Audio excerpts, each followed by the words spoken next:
Terry McLaurin requested a trade. We have emphasized this over and over again on this show, that the Commanders have such a legit shot to capitalize on momentum of extremely talented young players, a pretty good offseason, and quality veteran leadership. And they're going to completely F this thing up by not giving Terry McLaurin what he wants. One of the things that I saw on Twitter, I think it was Ari Myrov who tweeted this, that everyone in the NFL understands that Terry McLaurin wants $30 million, but the Commanders are unwilling to give him that. They're unwilling to go in that range. I'm wondering what the number is. Is it going to be like closer to 28 that they're offering him? Give him the $30 million. Give him the damn deal. If you want to actually legit shot at winning a Super Bowl and getting to one this season, you have to do it.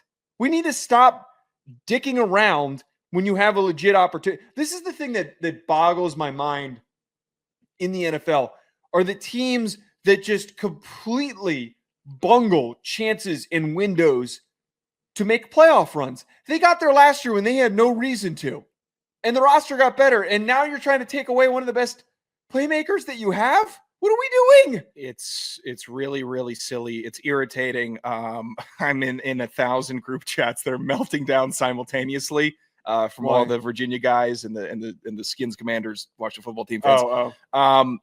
It makes no sense whatsoever. Terry McLaurin had more than triple the amount of touchdowns last year in his first season with a rookie Jaden Daniels than he did the year prior. 13 touchdowns. That's more than the last 2 years in 23 and 22 combined, and one less than the previous 3 before that combined.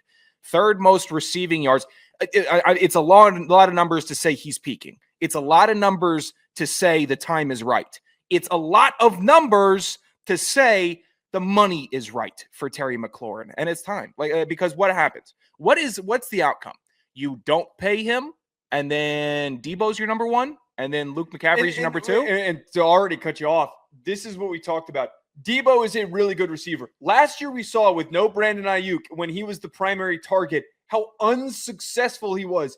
He's not the type of receiver that wins in one-on-one coverage as the primary receiver. He wins as a gadget. He's a weapon. He's a weapon when there's another receiver. Because you have a creative OC to operate this whole thing. I'm sorry, I keep cutting off. But then also, what happens also? Terry leaves and doesn't have a fantastic quarterback in Jaden Daniels. He's got a 1 in 19 chance of landing with a team that has a team that's worse than Jaden Daniels, and the other 10 maybe they'll take a bid on Terry, but their systems are working out pretty good. They got top 10 Qs and wide receiver ones that are already paid. So Washington, it's like the last little puzzle piece that you need.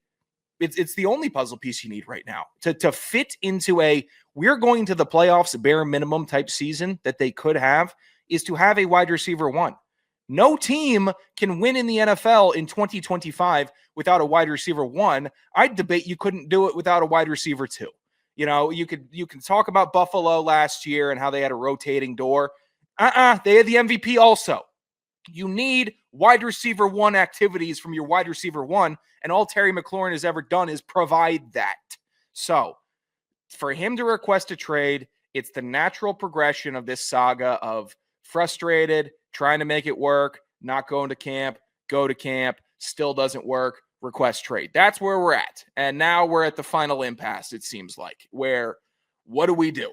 Are you going and you're playing with Trevor Lawrence and you're having 1,000 yards and 4 touchdowns, or are you staying with Jaden Daniels and we're keeping this crew together and you finish with 1,210? Like that's what I'm looking at, and it's a way more successful for all parties for Terry to stay. Play stupid games, win stupid prizes is the perfect descriptor for this. You're just dicking, or I said this already. It's the perfect way to describe it. You're going to keep dicking around, and this is going to go nowhere. You trade him. I don't think he's going to get traded. I have to cut myself off. I don't think so. I don't think he's going to get traded. I think they're going to work this out. This is very clearly just a leverage move.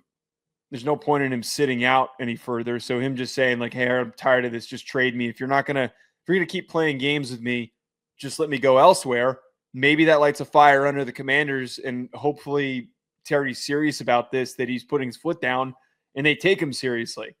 I just hope that the Commanders don't kind of scoff at this and just kind of sit back and wait. I would think that this has a similar outcome to like the Myles Garrett trade request. Yeah. I would think that it has a very similar path where eventually they just kind of come to terms, but it is not a good sign that we've reached this point. You know, it's really frustrating.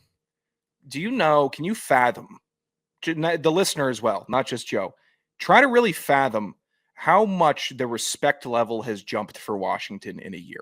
Try to remember how you thought of them in 2023 before they drafted Jaden, when they were a ship with no paddles, leaks everywhere, no future, no real stars outside of Terry, and no direction. They find the quarterback, everyone starts meshing, and look at us. We've got a respectable team. Oh, the owner that everyone didn't like is gone too, and we've got a new ownership group that seems to be doing all the right things. When you pitch all this stuff as new and change, and we're getting past the bad, and it's a new era, it's a new dawn in Washington. Thank you. It was a good take. No, I was clapping because I bet on the Chargers to win and over. The way that you cannot just sit here and take that back and say, all right, well, we're going to do some old Washington stuff now. We're going to do some Dan Snyder stuff and not pay this guy, or we're going to completely mismanage everything. No. It's new era. You don't just get one year of new era and then go back to being stingy dirtbags like every NFL owner wants to be. You have to commit until you're really solid. Commit until you're blue chip. Commit until you get a Super Bowl. And then maybe you could start messing around and let your Tyreek Hill walk. That'll at least earn trust. Maybe we'll get back without him. Yeah. Get there first. Washington isn't there yet. They made it farther than we expected them to, but now I think they are looking at it to ending shorter than we would expect them to. We'll keep track of this.